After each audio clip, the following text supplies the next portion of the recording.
Good morning. Friends, just a little housekeeping before we get started. The attendance sheet circulates every class, as you know, and sometimes you miss it for one reason or another. And that's okay. After class, you can go into the office and they'll have the attendance sheet and sign up. But don't wait until Monday. That's what it looks like right there. Thank you, Professor. That's what the attendance sheet looks like. You need to do it today.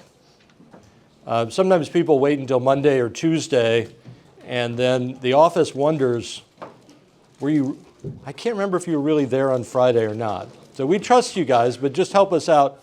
If you miss the attendance sheet in class for some reason, either grab it at the end of class, or if you have to go find it, go in promptly after class or before your discussion group or immediately after your discussion group. But otherwise, they're going to stop letting you sign in after that. Okay? Does that make sense to everybody? Everybody got that? Any questions about that? You all should have received a syllabus by email. Did everybody receive that? If you didn't get it, it's out there. Make sure you get it. A lot of you will probably want to print it out and frame it.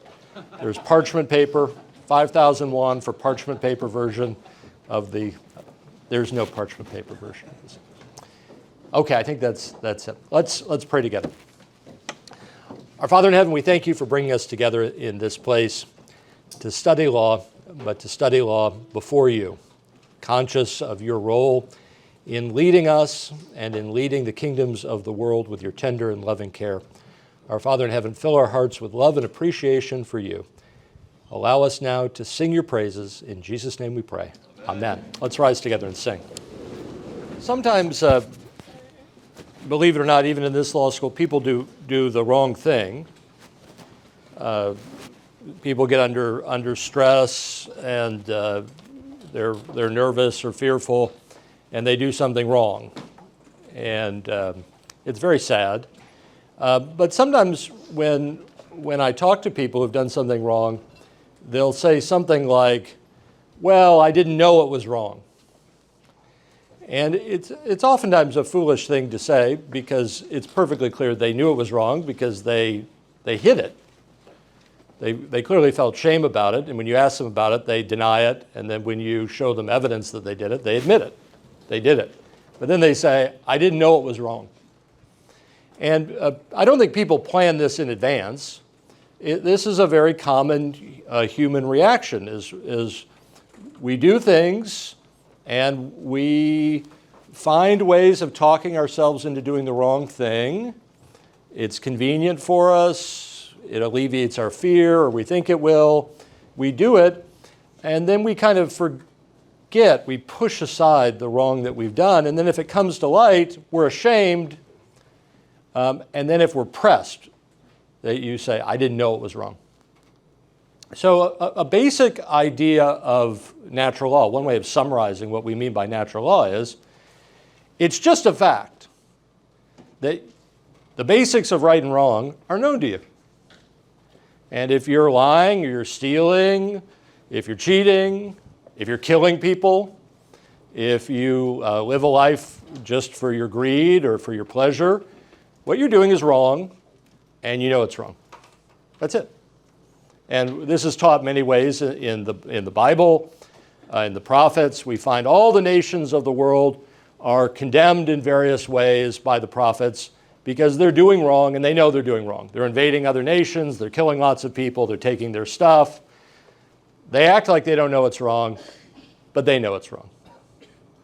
We see a very clear example of this in Romans 1. Paul is sort of looking out over the sinfulness of mankind, and he says, look, you do all these bad things. You commit adultery, you steal, you lie, you revile one another, you hate one another, you live lives of anger and greed, and you do all these things even though you know that the penalty for this is death. And I think he's speaking there of the general providential path of these things, of war, of greed, leads to death, but also these are forms of spiritual death. And we know it's wrong, and we do it anyway. So when we talk about natural law, as we were with Junius last semester, sometimes it feels very high, very theoretical, very conceptual, but there are different ways of thinking about natural law. And the most basic of them is just this fact. If you change the first slide. So we want to be sure we understand this semester how we're studying natural law. And as I mentioned in the introduction to your reading, there are a couple of different ways that you can approach natural law. One of them is just there's a fact that we know about man. And that fact is that man possesses a faculty. Eyesight is a faculty. Hearing is a faculty. Taste is a faculty. Touch is a faculty. We possess a faculty by which we don't sense color or smell or sound or feel, but rather we have an ability to determine right and wrong. We know there's a right and wrong the way we know there's color. We recognize, just as color, our perception of color and sight helps us identify and perceive objects in the world, so too our similar faculty with respect to right and wrong lets us know there's good and there's bad in the world. And maybe similarly, as with sight, at some distances it becomes hard to make out something. If I'm looking a very long way away or very, very close, my sight isn't adequate. But in general, I see pretty well. I can pick out objects. I know this is here by my sight. I know you're there by sight. There are lots and lots of things that I see clearly. And that's one way of looking at natural law. Natural law is just the idea taught in the scriptures that everybody, the way everybody can hear or see or otherwise discern objects in the world, we can also discern objects of right and wrong. And while there may be limits on our ability to do this at some distance or at some nearness, in general, it works well enough for us to get around the world. Now, Paul would say, unlike sight, we ignore this a lot. Unlike hearing, we ignore it a lot. Unlike taste, imagine somebody who, there's a kind of food that tastes terrible to them, but they keep eating it. And they eat the food and they get sick. They say, oh, this meat smells terrible. It tastes terrible. It's reeking meat. And then they keep eating it.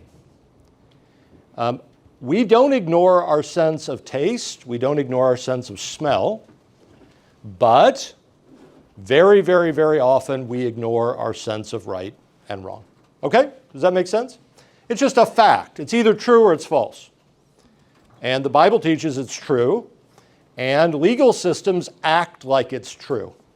That we act like people can discern right from wrong. And especially we think judges, when they judge, can discern a very particular type of right and wrong. Okay? Does that make sense? Okay. With that background, if you believe it's a fact, a next question you might ask would be, how is it that man is the kind of being that can do this? What is it that enables us to do this? Now, you could do this with eyesight too, right? The eye is a mysterious thing. You could investigate the eye. You could look into the eye. You could do experiments on the eye. You could try to figure out how the eye works to produce sensations of color for us, right? Well, we could do the same thing with the faculty of our ability to discern objects of right and wrong. We could ask, not what is the eye like, such that we can see, but we would ask something, what is our soul like? What is man's nature? What is man made of, such that he can discern right and wrong? And this would involve an investigation into how we will things, how we know the objects that we're trying to will towards. It would involve questions about how it is we make choices. And if you're interested in this, in the Summa Theologica of Thomas Aquinas, there's 150 pages on this subject. What is the nature of man? How does he make choices? How does he know things? that explains the fact. Okay? But notice there's a big difference between the fact that we can do those things and knowing how we do it. Just like long before I understand the eye and the retina and the lens and the pupil, long before I understand how the eye works, I can know that I see. I don't have to be an ophthalmologist to know that I see. I don't have to have a theory of man to know that I can discern objects of right and wrong, of good and evil. Okay? Does that make sense to everybody?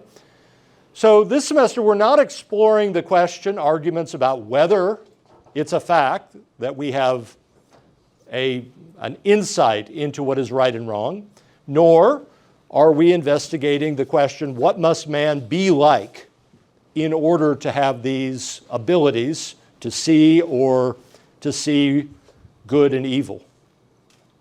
Another thing you might do with natural law is if you satisfy yourself as to the fact that it is a fact that there's a natural law and you understand how it comes about, you might ask yourself, well, what does it mean for law?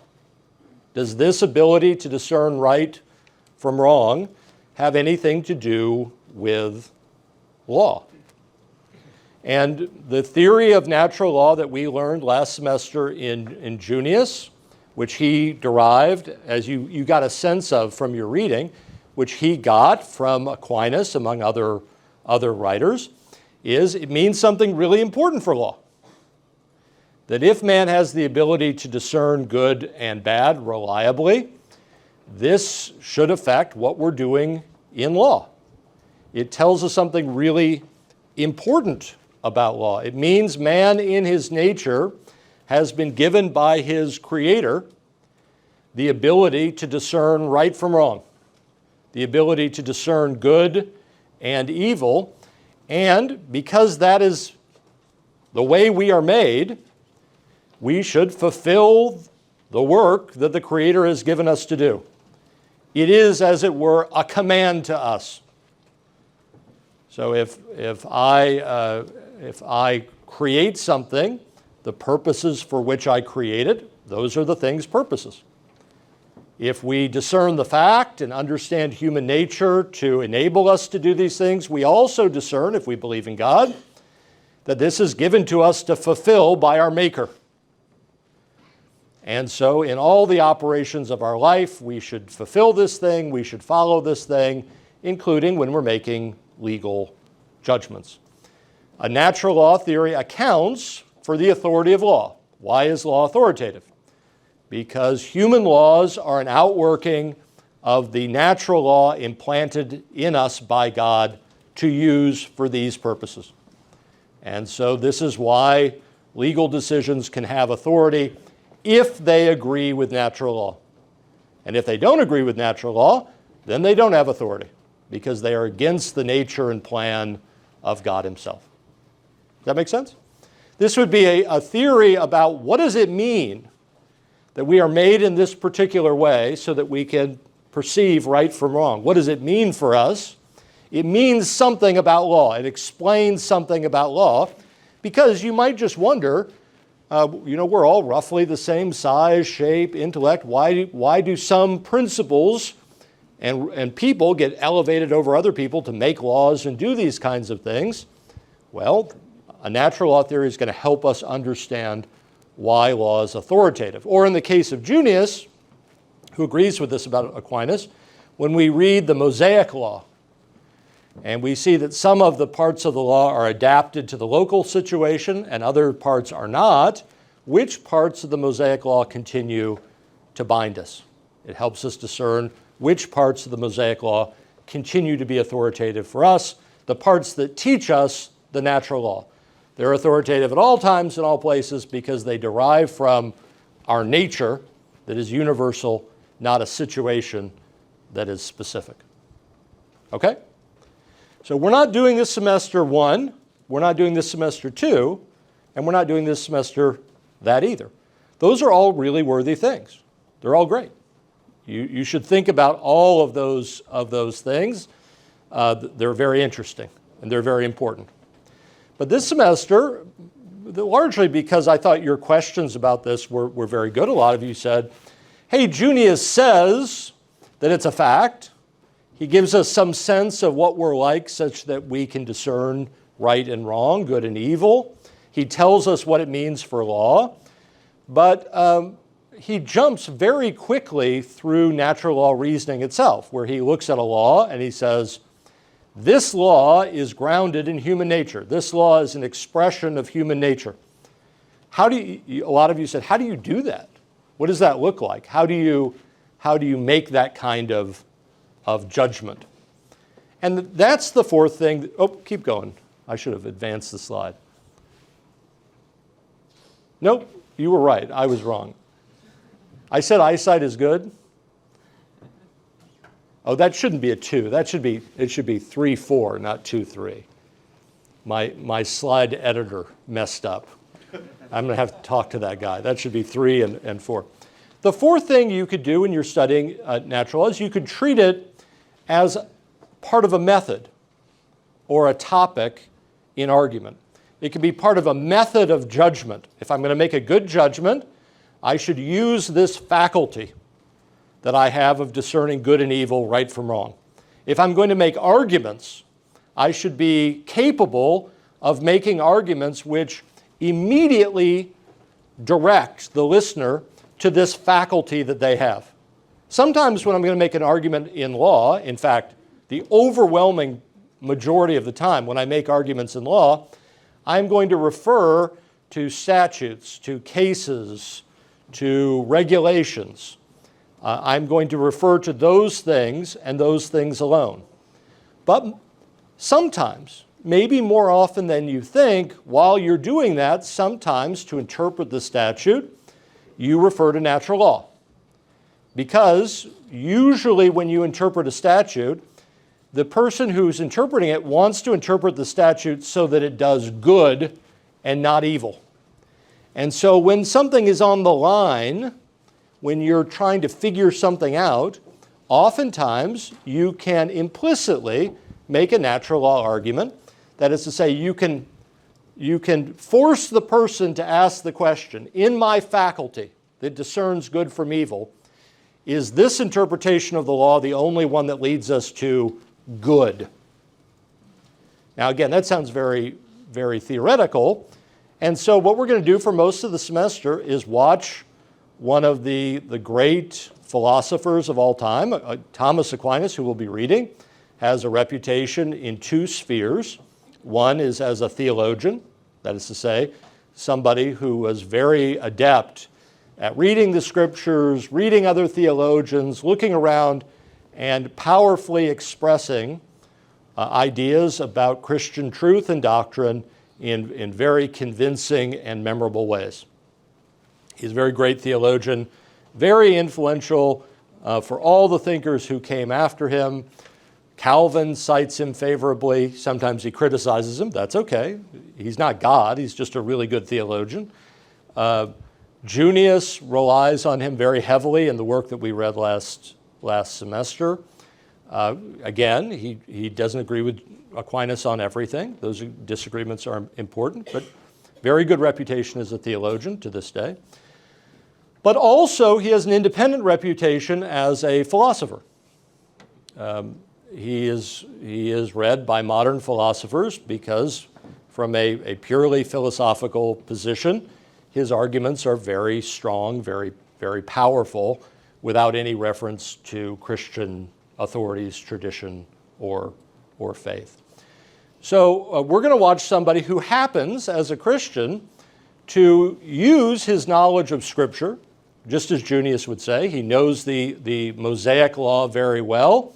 He wants his conclusions to be in conformity with the Mosaic law, but also he believes that the Mosaic law continues to bind us because it is the same as the natural law. It is those portions that are the same as the natural law that continue to bind us. And so he is very interested when he wants to say, this law from the Mosaic law continues to bind us. He's very interested to explain, why does the natural law teach the same thing? because that confirms it. It's not the only way to know that something belongs to the natural law, but it confirms it if you can make the argument. And so we're going to be reading a lot of his positions on contract, on tort, on criminal law, where he draws out on civil procedure, on property law, where he draws out very, very quickly natural law arguments. He shows you how to make a natural law argument.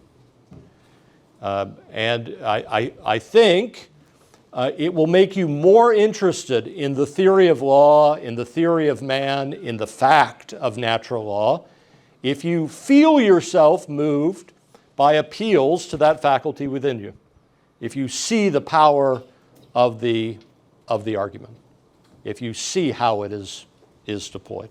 So that's what we're doing this semester. So let's get to it. Next slide, please. So this is Junius from last semester. The natural law is that which is innate to creatures endowed with reason, and it informs them with common notions of nature, by which he means, according to our nature, we know that certain things are good for us.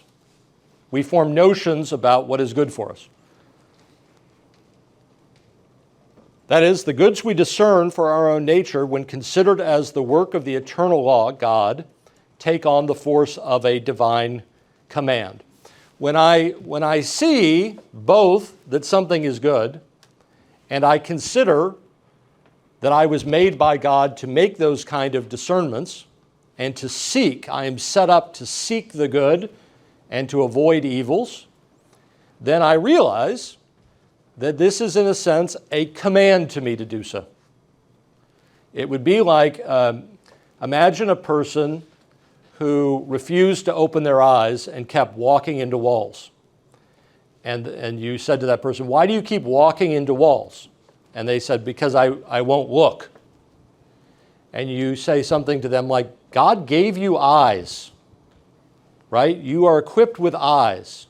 And if you know that God gave you those eyes, he gave them to you to see. Use your eyeballs. Stop walking into walls. The more you think about this, God has given you reason. That reason equips you to see good and evil. If you refuse to use that faculty, you aren't just being dumb. You're not just walking into walls and hurting your nose, but you're also going against the plan, the purpose for which you were made by your Creator. Okay? Does that make sense? So that's the sense in which he thinks it's a law. Next slide, please. Junius says there are two notions, that is to say, we have two concepts that we derive from our understanding of what is good for us as human beings. A goal that we should seek, and means to achieve that goal. I want to drive to Seoul. I can take the KTX, I can drive a car, I can fly there. What's the best way to get there? Right? There are two kinds of notions, he says, that we have. The most important of which is, what are we trying to do according to our nature? So Junius, Aquinas think it's clear if you think about it, as we were singing today in that beautiful song, Immortal, Invisible, God Only Wise, it is clear that our goal in life is to be united, to be friendly, to be pleasing to God. That is the only worthy goal in life. Other goals that are contenders would be things like to have a pleasurable life, to have a pleasant life, to achieve physical health, to make a lot of money, to gain praise from other people. And they think these are obviously not worthy goals because you die, you find that money doesn't make you happy, you find that pleasure is fleeting. None of these things satisfy the worthy nature that we have. You have to have a very low version of human nature to think our goal is the same thing as a pig. Pigs, they like to stay cool in the mud. They like to eat as much as they can. I spend some Saturdays like this, minus the mud.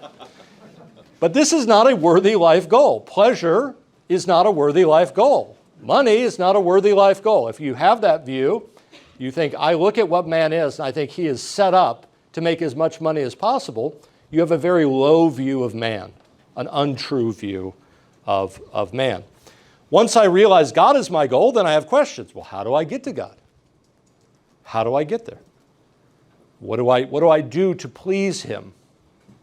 Right? And the answer would be, well, God has given me the ability to discern what is good and bad for me. I should use that ability. I should carry it out. He has given me a key to what I should do. And in that, I should respond to that by opening my eyes, listening with my ears. Stop plugging up your ears, plugging up your nose. Open your eyes. Pull the wax out of your ears. Okay? Does that make sense? I'm sorry about the wax comment. That's kind of gross, but you know what I'm saying. Aquinas and Junius, and then we're going to move on to the examples, both think that there are multiple dimensions of natural law that arise from the fact that you can look at man in three ways. And this is because man is a kind of being. He's a kind of animal being. He is a rational animal being.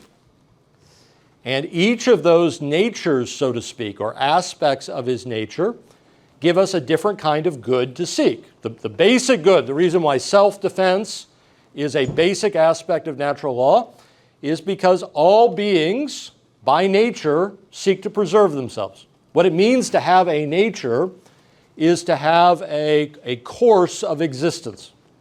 Even a rock, according to its nature, a rock is just holding itself together. That's all rocks do all day, right? They just hold on to themselves. And if you try to break a rock, it will resist you very effectively, right? Rocks are hard to break. Anything, if you try to kill a dog will run away. A dog will try to bite you. If you try to cut down a tree, trees are a lot like rocks, but it'll just hold. Everything, according to its nature, seeks to be.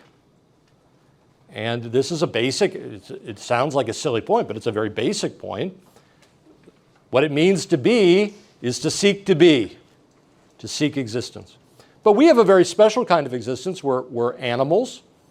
And animals not only preserve themselves in their individual form, they also preserve themselves as a species. They have children. They raise children. They educate children. They have a special kind of life that exceeds that of non-animals. And then among animals, man has a very special mode, which is other animals, they only have inclinations, drives as a species. They act the same way as a species. They try to preserve the species. But man is governed not only by instinct to propagate the species, man has an ability to understand himself and the world, and to understand about God. We are guided not only instinctually, we are guided rationally. We have a standard within us to judge right and wrong. Okay? So that's enough remembrance of the theory of natural law. Let's take a look at Aquinas' arguments today. So that's the second part of the reading. Aquinas wants to show that there is a duty. It is right, it is good, it is just for man to, this is a very simple idea. Should we pay attention to other people? Should we regard them? Should we love them? Particularly, he's trying to answer the question, if the Bible is mainly about helping us relate to God, why does it teach so much about how we should treat other people? So he's imagining somebody who says, the Bible is messed up because it should only be teaching us about how to relate to God. Why would God write a Bible and tell us how to treat other people? And he's going now to argue it is right, because the Bible teaches us all right things, and it is right for you to have regard to other people. And what he does is not point to something in the Bible to prove this, because he's trying to show why the Bible does what it does, he's going to make arguments. He's going to draw them from your faculty of the ability to discern right from wrong. So, why should we, next slide please. Why should we direct people? Why do you have a duty and I have a duty? And God, why does God in his graciousness direct us to our duties to other people? Here we go, first one. Of all the things that can be useful, good for man, other men, other people hold the first place. Because man, by his nature, is a social animal. What do I mean by that? Well, for one thing, I mean there are many things we need that no man can provide for himself. So this is very easy to see in the case of a baby. Babies need everything, right? But it's equally true for a grown man.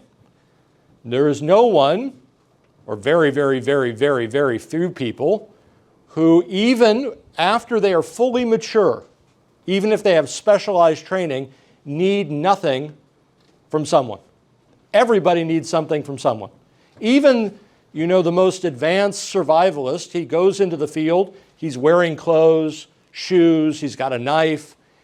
He has something he needs from other people. All right? So this is a very basic argument. Is he referring to the Bible here? He is not. He is not. This is an appeal to your sense of right and wrong directly, to that faculty. Is he explaining how you make this judgment? No. He's just appealing to it. Is he explaining what this means for law? No. He is just performing a natural law argument here. Why should we be directed to our duties to other people? Why should we consider our relation to other people? Because, and now here's a portion of the argument that he's hiding. Junius and Aquinas both say the first precept, the first principle that you can use when you're appealing to someone at a natural law level is everybody agrees. They say everybody agrees, nobody can deny that you should seek what is good and avoid what is evil. So he says, the foundation of a natural law argument is I'm going to identify some kind of good. The good is, what is of the uttermost use for man?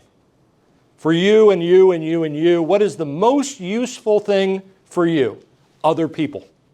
Is it more useful than food? Yes, because without other people, you would have died as a baby with no one to give you food. Today, you would die because there'd be no farmers for the food. Or even if you are a farmer, there would have been no farmer to teach you how to farm. Right? You need other people foremost. You cannot conceive of a world where you would live without other people. Okay? Does that make sense? Do you see the argument? Is it convincing? Yeah, it convinces me. Yeah. Why should I be directed to other people? Because they're the most useful thing to me. They're good for me. I need them. And notice, of the three tiers of man's nature, this is about self-preservation. You can't preserve yourself without other people. Okay? Are you convinced? I mean, you might be able to come up with some sassy replies, but on the whole, this is so straightforward as hardly needing to be said. It's just there. You can just discern it immediately. Of course I should think about other people because people are really good for me. In fact, I would die without them. Yeah, I guess I should think about them. Right? Okay, I mean, why are you even bothering to say this? Well, that's a lot of what natural law arguments are like. They're so obvious, once you hear them, the faculty within you goes, yes, I discern a good here, and I agree I should seek it. And that's very automatic. It's sort of like, natural law arguments are oftentimes very much like 1 + 1 = 2, particularly on very basic questions like this. 1 + 1 = 2, very basic. You should think about other people because they're essential for your survival. Okay, we agree? Let's do another one. Second argument he makes. Another argument he makes begins with a premise. Now there's a very interesting, we're not going to read it, but there's a natural law argument that it's good for man to know God. But I'm just going to begin with that premise. Aquinas argues for that point. Basically, he says it's good for man to know anything. It's really good for man to know where things come from. There's got to be something like God that things come from. So we should figure that out. We should know about God. All right? So he thinks that's obviously the most important thing we should do, is figure out the source of all things. But right now, we're just starting as if we've already accepted that, okay? So he says, second argument about why we should think about other people, it's really important to know God. That's a good argument, if you accept that. That's how he's going to begin the argument. And he says, therefore, we should be careful to know other people because other people help us know God. So let's do that argument again. If you accept that the most important thing for you is to know God, then he says we should be directed to other people. Why? Because other people help you know God. You could think the first argument is about bodily survival. The second is about intellectual survival. The most important thing we need to know, we know better with other people. To know God, one is assisted by man in two ways, he says. In knowledge, I can say, well, I've studied about theology. Let me tell you what I know about God. I've written this book, the Summa Theologica. Have a read. That's one way to do it. But he also says, people help keep you on the right path. People encourage us to do the right thing. So you can think about your professors. Your professors have knowledge. They give it to you about law. But also, they have exams. They make you come to class. They say, pay attention to law. And we do this for one another in a lot of ways. Do you think you could study law as well away from this law school? Maybe you could find the same knowledge. You could buy the same books. You could read them yourselves. But by gathering together, we keep each other on the path. And Aquinas says we see the same thing with people. You like that argument? I like that argument. It's a good argument. Third argument. He says, look around, man is a social animal. Some animals are social, like bees or wolves. They run in a pack. We're that kind of animal. We're pack animals. We're like ants, we're like bees, we're social animals. He also says we're political animals. Political basically means that's the rational part of being social. We're political as well. And he says, okay, for a society, for a group, for the group to achieve its goal, there needs to be peace. There needs to be peace. If the army marching against the enemy starts fighting against itself, then it will not achieve its goal of defeating the enemy. The army, to be a good army, not only has to be good at fighting, it has to be good at getting along with itself. And he says, well, we're social animals. If we're going to achieve our goal together, then we need to have peace. And peace comes from being ordered to our good. Therefore, we should pay attention to one another and how we should order ourselves to one another. We should seek peace with one another. Because if we don't, one of two things will happen. We'll stand alone, and that's against our nature. We're not meant to stand alone. We can't live alone. But if we work on how we should relate to one another in peace, then we can achieve our end as a group.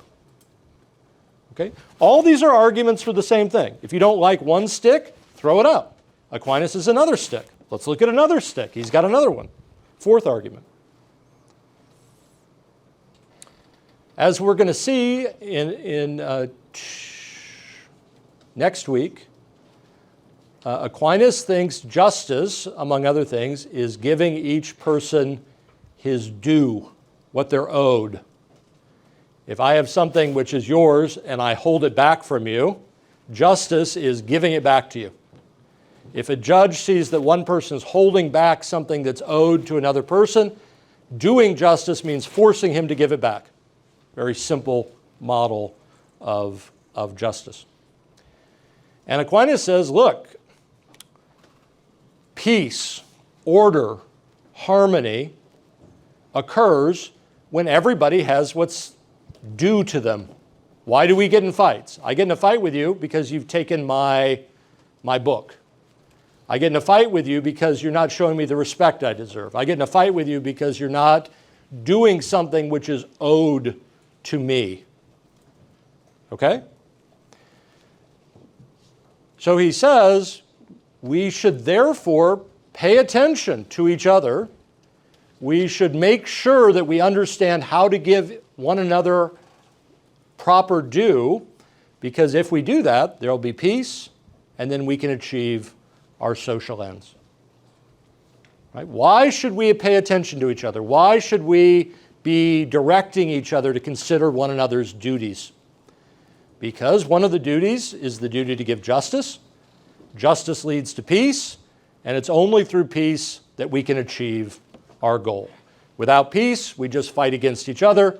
We don't achieve the good that we're seeking. Does that make sense? I mean, again, these are really obvious points. Why should we be thinking about our duties to one another? Well, because other people are important, because other people help us to find God, because we're social animals and we can't achieve our nature outside of a society, and only if we pay attention to what we owe each other, only if we pay attention to what is just, can we live together in peace. So we should think about what our duties are to one another. Okay? Remember, this is just a simple thesis Aquinas wants to defend. Why is it that a good God would direct us in our duties to one another? Because we can't achieve what is good for us unless we do justice to one another. We can't help each other. We can't even live.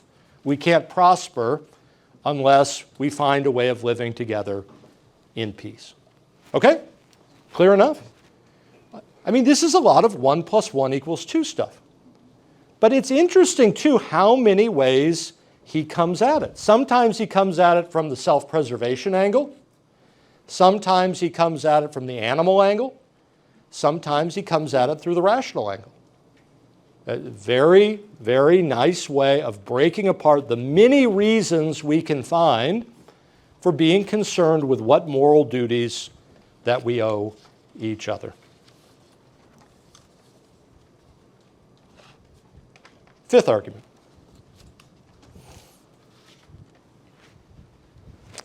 For the sake of peace and the fulfillment of human ends that it enables, each should be taught to give justice to others. This is sort of a summary of all the arguments. Aquinas thinks, I've proven that for the sake of life, for the sake of realizing all of our goals, because for all of our goals to be achieved, we need peace, everybody should be taught to give justice to one another.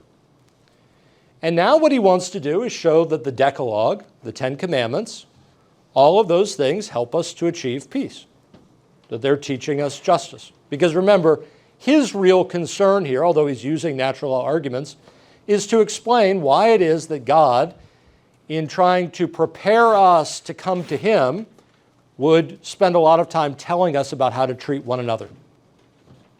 Why is that rationally obvious that God would do that?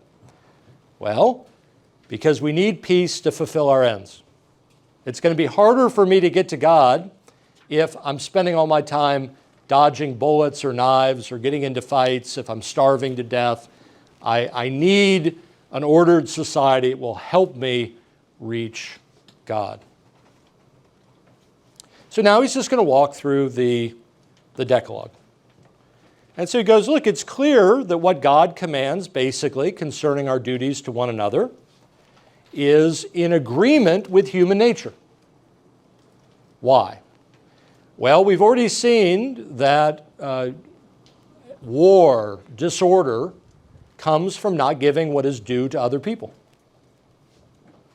Well, he says the table of the laws concerning our duties with other people begins with our parents.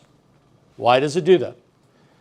Because he says we owe the most to our parents. It's impossible to owe anything more to any other person in life than to our parents. Why?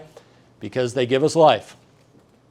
Because even after they gave us life, if they also didn't give us succor, if they didn't give us food, if they didn't give us protection, we would have died even after we began to live. Parents give us the most. Therefore, it's appropriate that God began by saying, honor your mother and father. Okay? Does that make sense? Yeah. I mean, sure. That makes some sense. And then he says, look, all the rest of the commandments are doing the same thing. If you don't ban murder, if you don't ban adultery, if you don't ban theft, if you don't ban lying, if you don't ban coveting, it creates disorder in society. All of these things lead us to the kind of peace that we need in order to prosper. So, I mean, imagine how would this, like, when would you ever use these arguments? I don't know, right? The point here is to see how they work. I'm not sure anyone's ever going to come up to you and you say, hey, are you interested in how you should treat other people? And they say, I am not interested in how I should treat other people. You'd say, wow, I don't meet many people like you. But you might consider that you should care about how you treat other people because other people are necessary for you to live. Other people will help you achieve the kind of knowledge that you want because they know things, they can help support you in knowledge. You might consider that you're a social animal and that apart from society, you can't really do and be all that you're clearly made to do and be. You might consider that knowing what you owe other people is a worthy thing because if you don't know what to do with other people, you can't have peace with them. If you're constantly offending them or injuring them, then you'll likely be at war with them, and that will not be good for you. So, maybe you should think about what you owe other people. And again, there are actually people who spend almost no time thinking about what they owe other people. They think about how they can get by in society. They think about how they can use other people to get what they want, but they don't actually think very much, what do I owe other people? And this is quite natural. I mean, all of us tend to do this when we get busy to a certain degree. As you get busier, you focus more and more and more on the task in front of you. During exams, I'm sure a lot of you aren't just sitting around thinking, in general terms, what are my duties to all people? I get it. You're reading law books. Okay. But that can quickly become a habit of life where you no longer are thinking about what you're owing to other people. And Aquinas would go, look, man, other people are the most valuable thing to you. They are the most valuable thing to you. Whatever else you're doing should in some sense be secondary. Check to make sure at least that the thing you're doing is itself part of the project of being with other people and being just to other people and serving other people. And the person goes, nope, I'm just going to work on my business. And you go, look, even in your business, it's part of a society. You are not going to have the peace that you need in your business to achieve your ends if you don't study what is right and wrong with respect to other people. You should be more concerned about this. Well, I have higher spiritual ideals. Maybe the person is very religious. I have higher spiritual ideals. I don't need other people. You go, you're wrong. To know God, you need other people too. We help each other. We teach each other. This is sometimes people will say, I don't need to go to church. I can worship God in the fields. I'm closest to God when I go out into the fields. I don't need to go to a human building to know God. You absolutely don't need to go to a human building to know God. But you are not strong enough by yourself to keep yourself directed to God, and you are not filled with all the knowledge that you need about life in order to do that as well as you can. Plus, Christ has commanded us to gather together in the body of Christ because we receive all sorts of spiritual blessings Aquinas here is just talking about natural blessings, but there are spiritual issues as well. Okay? Can you imagine now kind of having that conversation with somebody? Yeah, I can imagine kind of having that conversation. Not exactly like this, but this is what natural law encourages us to do, is to think very simply and fundamentally with very clear principles about things that we all know and believe. I don't believe any of you think we shouldn't think about other people and what our duties are to them.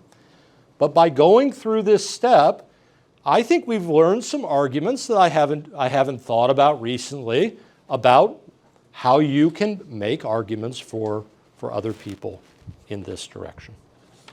Okay, in conclusion.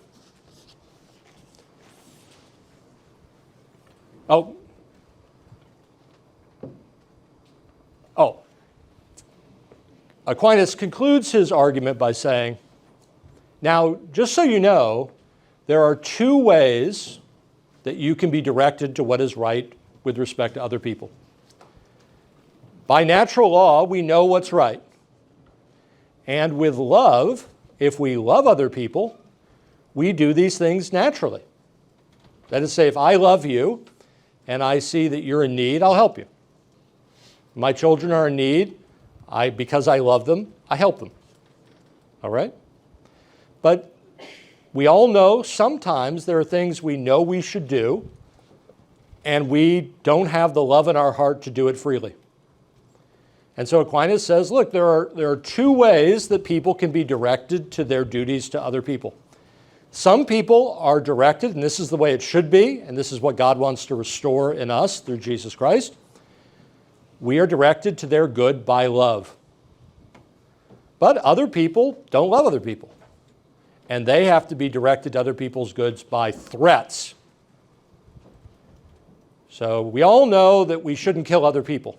And there are some people who won't kill other people because they love them. But there are other people who have to be threatened with punishment not to kill other people. Right? And he goes, and that's what a lot of law is about. God wanted us to do all these good things and be concerned with each other through love, but we've sinned, and now God has to threaten us with punishment, and we have to threaten each other with punishment in order to get us to pay attention to one another. Now, final observation.